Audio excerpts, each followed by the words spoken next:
कांग्रेस से शरद पवार की ऐसी ठनी कि अब गठबंधन धर्म को भूलकर शरद पवार कांग्रेस में तोड़फोड़ मचाने लगे। कांग्रेस में ये तोड़फोड़ पवार कहीं और नहीं बल्कि उसी महाराष्ट्र में मचा रहे हैं जहां सरकार में एनसीपी और शिवसेना के साथ कांग्रेस भी शामिल है। शरद पवार ने ठाणा जिला के भिवंडी निजामपुर नगर निगम के 18 कांग्रेस पार्षदों को एनसीपी में शामिल करा लिया है। ऐसा नहीं है कि शरद पवार ने ये सब पहली बार किया हो या सिर्फ कांग्रेस के साथ किया हो। इससे पहले यही खेल वे शिवसेना के साथ कर चुके हैं। अजीत पवार और जितेंद्र आव्हाड की मौजूदगी में भिवंडी निजामपुर नगर निगम के उप महापौर अली मोहम्मद खान सहित 18 पार्षद एनसीपी में शामिल हुए। इतना ही नहीं, मीरा भयंदर से पूर्व महापौर निर्मला सवाले और विपक्ष नेता लियाकत शेख भी एक कार्यक्रम में पार्टी में शामिल हो गए। कांग्रेस के घर में पवार की ये सेंधमारी इसलिए भी मायने रखती है कि महाराष्ट्र की सरकार में कांग्रेस भी शामिल है और कांग्रेस के समर्थन के बिना महाविकास आघाड़ी की सरकार नहीं चल सकती। असल में जिस दिन से महाराष्ट्र में महाविकास आघाड़ी की सरकार बनी है, शरद पवार खुद को सुपर सरकार मानकर चल रहे हैं और सरकार के बहाने एनसीपी के विस्तार में लगे हुए हैं। कुछ ऐसा ही काम एनसीपी ने कुछ महीने पहले शिवसेना के साथ किया था। तब अहमदनगर जिले के पारनेर से 5 पार्षद शिवसेना छोड़कर एनसीपी में शामिल हो गए थे। ये काम भी अजीत पवार की मौजूदगी में ही हुआ था, लेकिन पार्षदों की पार्टी छोड़ने के बाद उद्धव ठाकरे ने कड़ा रुख अपनाया। आखिरकार शरद पवार को शिवसेना के 5 पार्षदों को एक सप्ताह के अंदर वापस करना पड़ा था।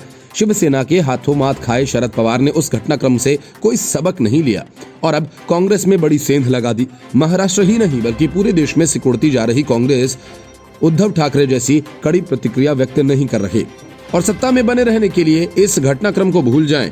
लेकिन ऐसा लगता नहीं है क्योंकि कांग्रेस और पवार के बीच इन दिनों काफी तनातनी चल रही है। राहुल गांधी को पार्ट टाइम पॉलिटिशियन कहना, सोनिया गांधी के पत्र लिखने के बाद दोनों पार्टियों के बीच तनातनी अब चरम पर है। पवार की नजर न सिर्फ महाराष्ट्र कांग्रेस को तोड़ने पर है बल्कि वे गोवा कांग्रेस में भी तोड़ फोड़ करने का इरादा रखते हैं और इस बात के संकेत एनसीपी ने दिए हैं। शरद पवार गोवा की सियासत में सक्रिय होने की तैयारी में हैं। गोवा में हाल ही में हुए जिला पंचायत के चुनावों में कांग्रेस को बड़ी हार का सामना करना पड़ा था। इसे शरद पवार अपने लिए एक मौके के रूप में इस्तेमाल करना चाहते हैं। Bureau report, news of India. आतंकी बुरहान वानी हो या फिर जाकिर मूसा, इनके लिए महबूबा मुफ्ती, फारूक अब्दुल्ला, गांधी वाड्रा परिवार से लेकर कम्युनिस्टों तक सबने छाती पीटी। लेकिन जब डीडीसी चुनाव के नतीजे आए तो सब परेशान हो गए। वजह ये कि इन आतंकियों के गांव में कमल खिला। इन दोनों आतंकियों के इलाके में बीजेपी को जीत मिली है। पुलवामा जिले का त्राल इलाका कश्मीर में सबसे ज्यादा आतंकग्रस्त इलाका है। ये सामान्य इलाका नहीं है, ये वही त्राल है जहां बुरहान वानी और जाकिर मूसा जैसे आतंकियों के गांव हैं। इसी इलाके से आज का इकलौता जिंदा आतंकी कमांडर रियाज नाइकू भी संबंध रखता है। अनंतनाग से बीजेपी उम्मीदवार ने त्राल में एनसी, पीडीपी और यहां तक कि कांग्रेस जैसे दलों के उम्मीदवारों की तुलना में अधिक वोट हासिल किए हैं। बीजेपी को त्राल में 323 वोट मिले जबकि एनसी को 234 वोट, पीपल्स डेमोक्रेटिक पार्टी को 220 वोट और कांग्रेस को 144 वोट मिले।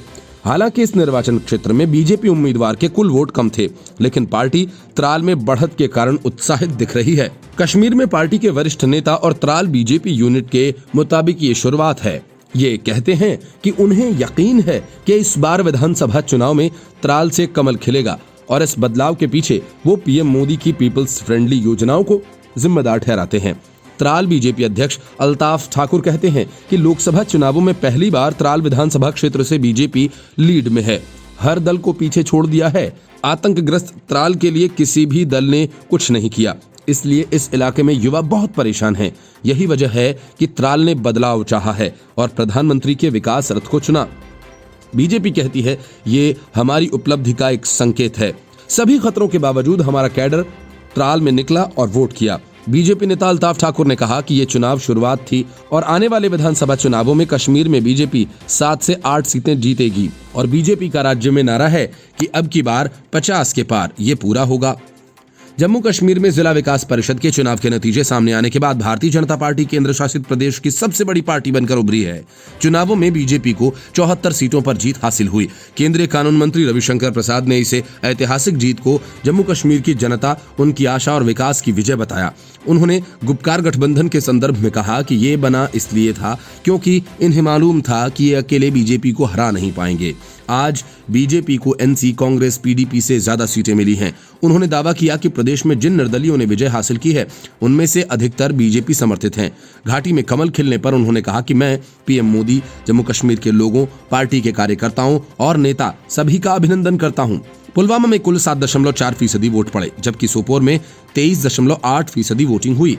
वहीं बांदीपुरा में 51.7% वोटिंग हुई। प्रसाद ने कहा कि बीजेपी की ये जीत है। पीएम मोदी ने जो कश्मीर के भविष्य के लिए सोचा था, उस सोच की जीत है। उन्होंने कहा कि गुपकार गठबंधन को बुरहान वानी के गांव में भी हार का सामना करना पड़ता है, तो समझ लीजिए कि कश्मीर की हवा का रुख क्या है।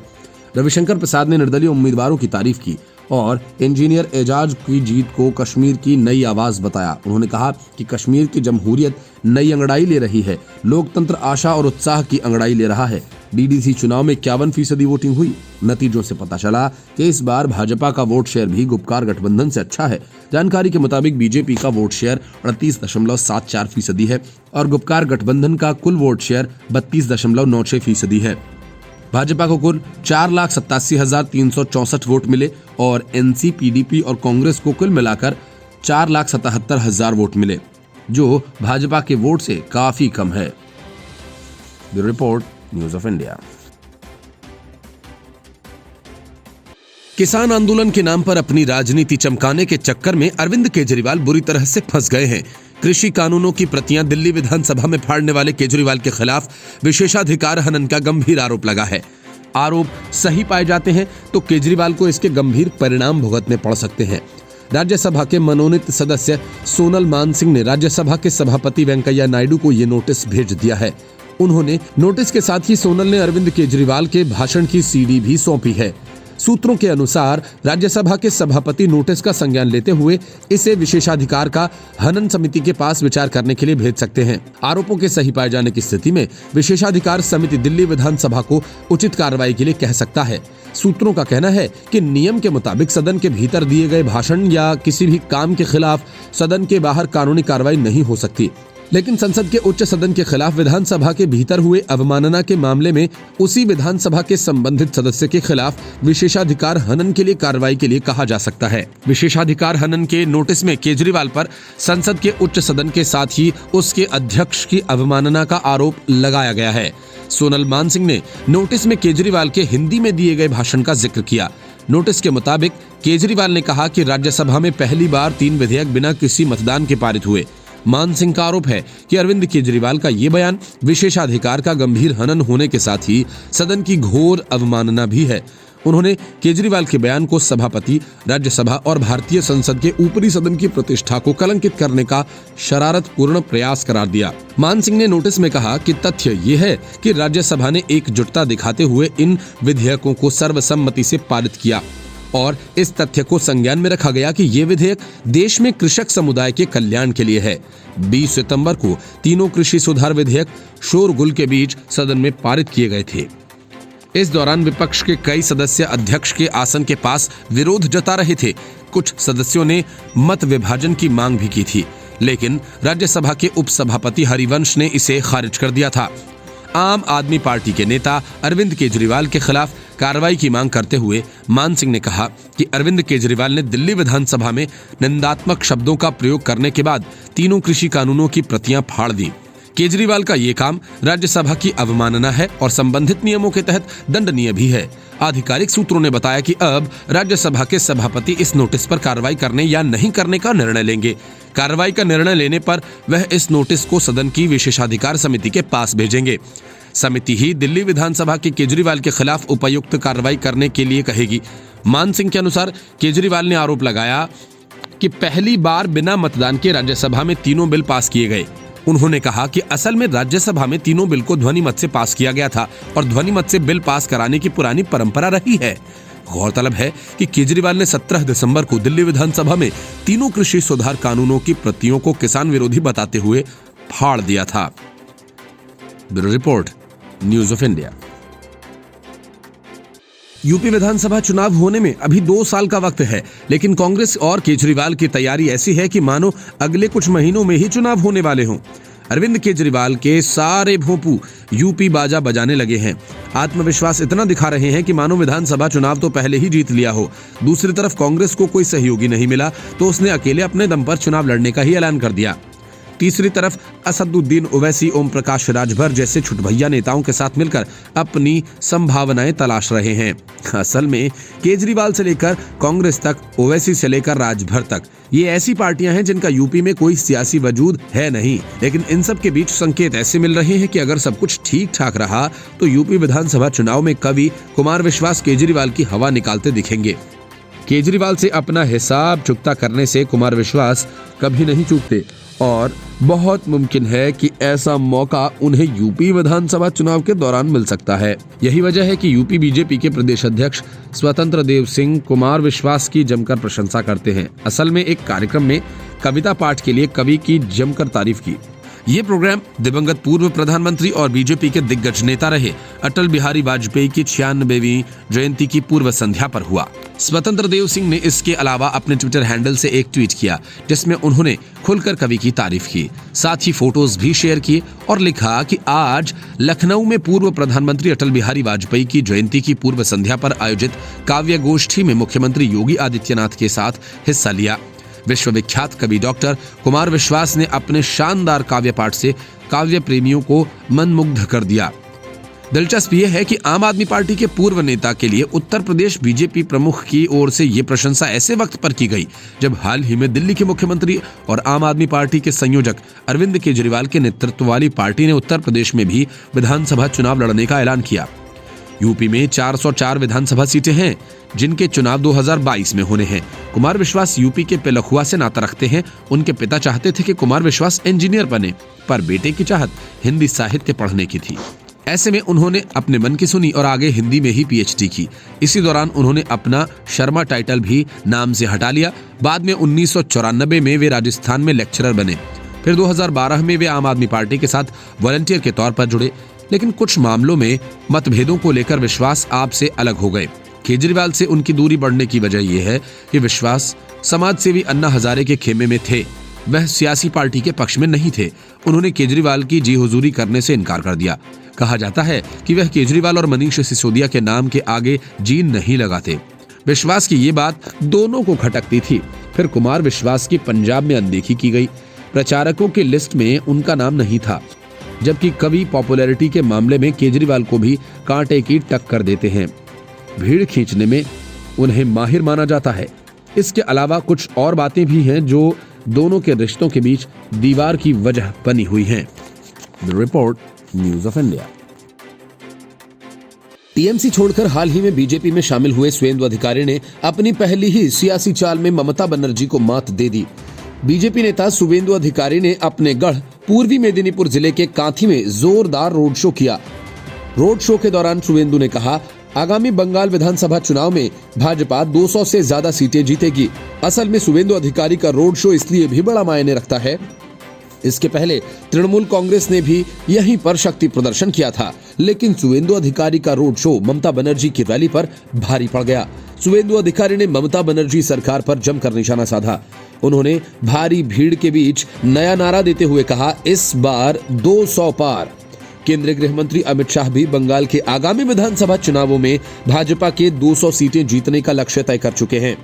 उन्होंने हाल ही में बंगाल के 2 दिनों के दौरे के दौरान सुवेंदु अधिकारी समेत कई तृणमूल कांग्रेस नेताओं को भगवा दल में शामिल करवाया था।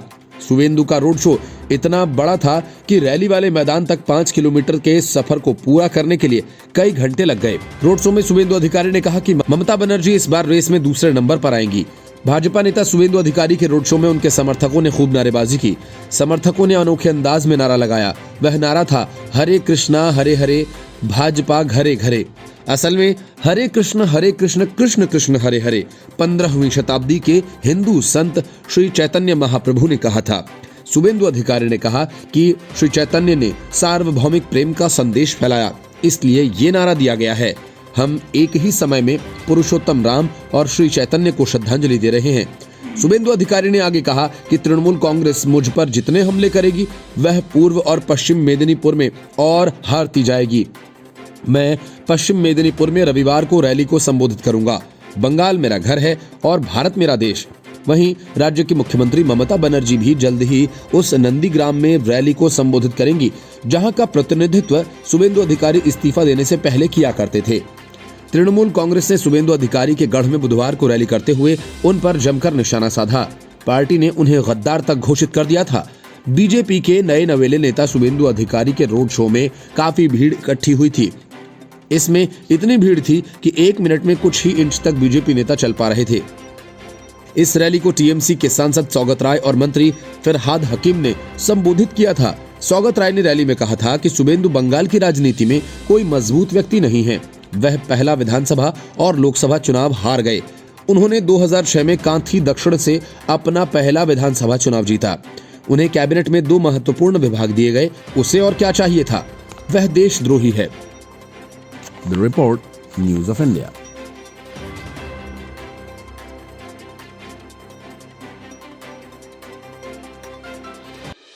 अटल बिहारी वाजपेयी के जन्मदिन पर पीएम मोदी ने पीएम किसान सम्मान निधि योजना के तहत किसानों को वित्तीय लाभ की 18,000 करोड़ की नवीनतम किश्त जारी की और ममता बनर्जी से लेकर कांग्रेस और कम्युनिस्टों तक पर जोरदार निशाना साधा, जो किसान आंदोलन के नाम पर अपनी सियासत कर रहे हैं और कृषि कानूनों को लेकर अफवाहें फैला रहे हैं। पीएम मोदी ने वीडियो कॉन्फ्रेंसिंग के जरिए एक बटन दबाकर 9 करोड़ से अधिक किसान लाभार्थियों के खाते में 18,000 करोड़ रुपए ट्रांसफर किए और उसके बाद किसानों से बातचीत की। अरुणाचल प्रदेश के किसान गगन पेरिंग से प्रधानमंत्री नरेंद्र मोदी ने बातचीत की शुरुआत की। गगन पेरिंग ने पीएम मोदी से कहा कि उन्हें किसान निधि के तहत 6,000 रुपए मिले, जिसका इस्तेमाल उन्होंने ऑर्गेनिक खाद और दवा खरीदने में किया।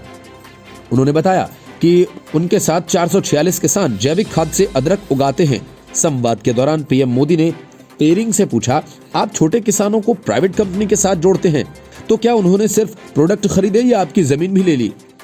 पीएम के सवाल पर गगन पेरिंग ने कहा, हाल ही में एक कंपनी से उनका एग्रीमेंट हुआ, जितनी उपज है उसे ही ले जाने की बात हुई, जमीन की नहीं। उन्होंने पीएम मोदी को बताया कि उनकी जमीन सुरक्षित है। पेरिंग के इस जवाब के बाद पीएम मोदी ने कहा कि कुछ लोग ऐसा भ्रम फैला रहे हैं कि किसानों की फसल का कोई कॉन्ट्रैक्ट करेगा तो जमीन भी चली जाएगी।